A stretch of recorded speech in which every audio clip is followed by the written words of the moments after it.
Hello my dear friends, how are you? I hope I find you all in good health and safe and sound. Welcome, thank you for joining me here. I'm Ari Thurger and today I'm here to give you a brief introduction to what the runes really are. This is a question that pops up quite a lot by my patrons and by some of you as well here in this channel in the comments below. And even though I've made plenty of videos in the past and three more recent videos concerning the runes, what they are not, and the esoteric origins of the runes, I would like to make this video today right here for anyone who either doesn't want to go through all the other videos, or as some of you have told me before, that you send my videos to your to your friends, to your acquaintances, and even some of you are university professors and show my content to your students.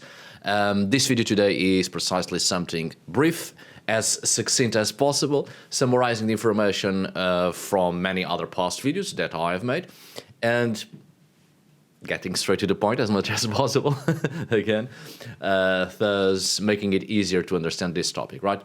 For those who later on might want to go deeper into this subject, I will include the other past videos in the description of this video, so that you can explore them, and such videos have bibliography at the end of those videos, so you can explore that as well.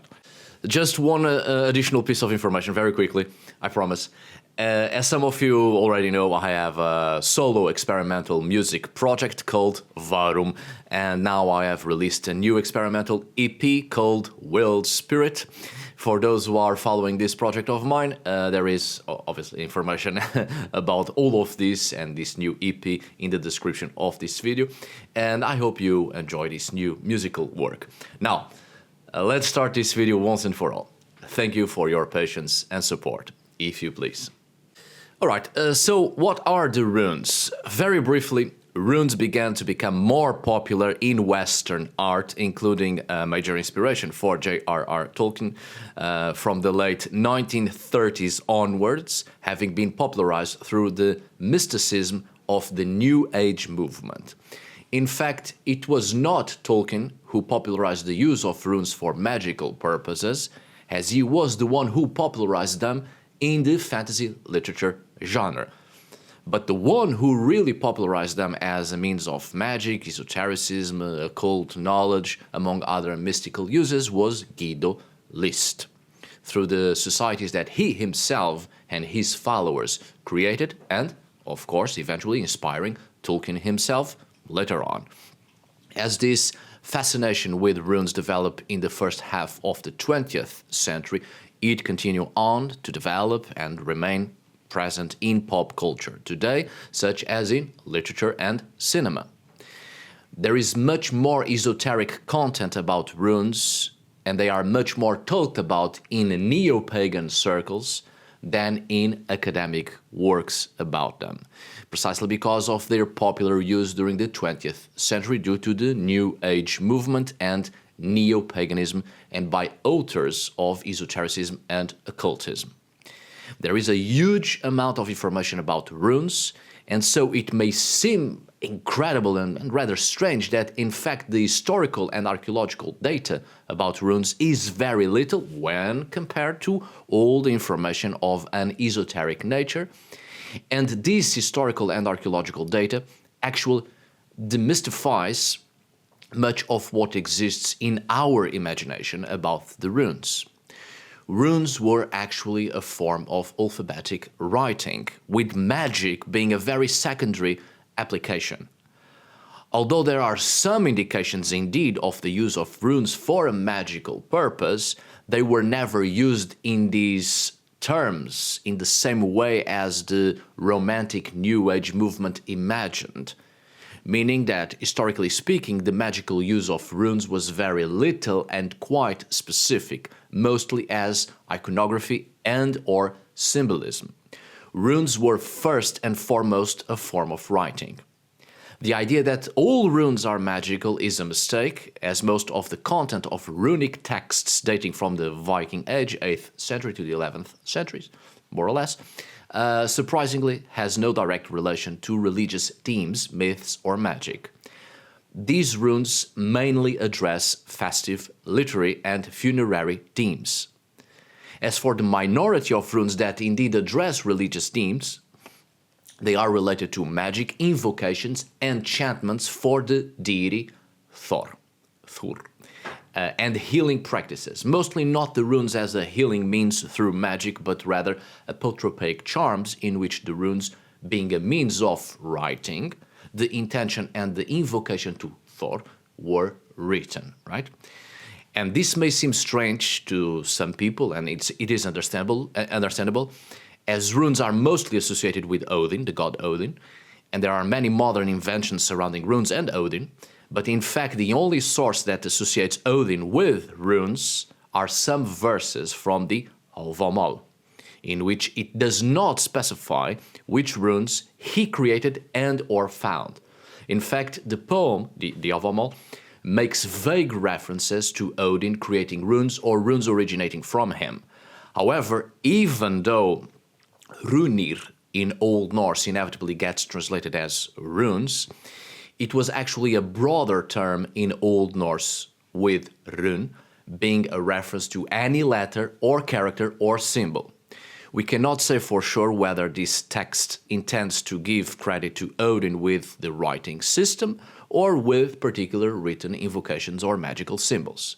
It may have been an invention of the author of the poem, being the only more concrete evidence concerning Odin and the runes, a connection between this deity to particular magical symbols or text written on amulets, as well as Málrunar, speech runes, being symbols or charms placed inside the mouth of a dead person to make the corpse speak again. Archaeologically speaking, magical charms often invoke Thor and not Odin, interestingly enough. And when people nowadays associate Freyja with runes, that's pure assumption, based on texts which mention Freyja as the goddess of Seidr, a type of magic which was practiced in Norse society during the late Scandinavian Iron Age, the so-called Viking Age, and indeed an art Odin practices as well, supposedly having been taught to him by the goddess.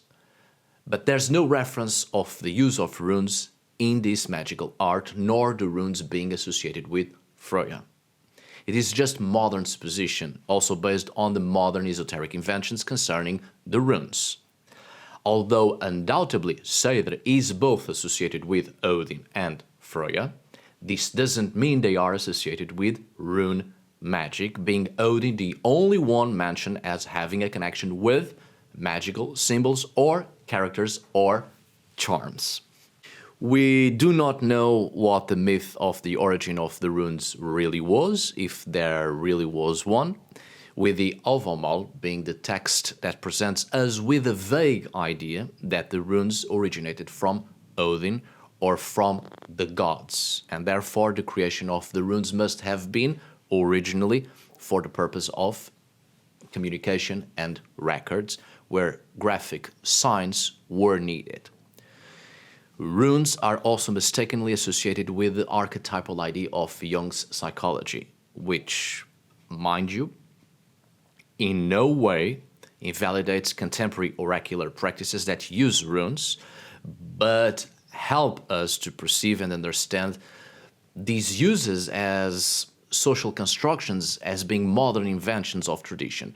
In other words, although the modern magical use of runes is not historically correct, or having been actually used for magic in the historical past of Iron Age Scandinavian societies, everyone's spiritual practice is free or should be free, and they are therefore free to invent new traditions.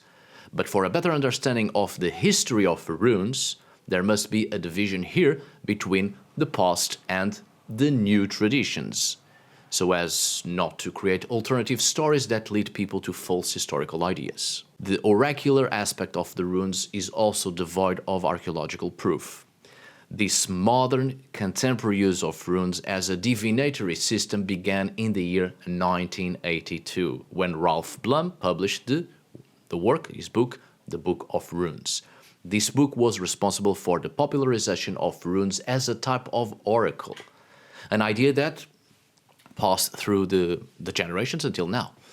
In other words, the perception of runes as an oracle coming from an ancient system of the Germanic, Scandinavian peoples is not historically correct. The vast majority of new esoteric and occult inventions linked to runes come from 19th century Romanticism and the esoteric imagination of the 1940s and 1970s. We can even place the contemporary oracular runic tradition in a type of Gothic revival linked to the Romanticism of the late 19th and early 20th centuries. Runes are a form of writing that served utilitarian purposes and a wide range of purposes when it comes to describing people's lives, with the vast majority of historical runic inscriptions being linked to funerary themes, such as memorial monuments. My dear friends, I do hope this video was useful. Again, this is a very brief summary from quite a lot of videos on the subject I've done in the past. I'll have those videos in the description of this video, if I don't forget any of them. My dear friends, thank you so much for watching. See you on the next video. And as always, tack för idag. Thanks for today. Obrigado por hoje. Until we meet again, my dear friends.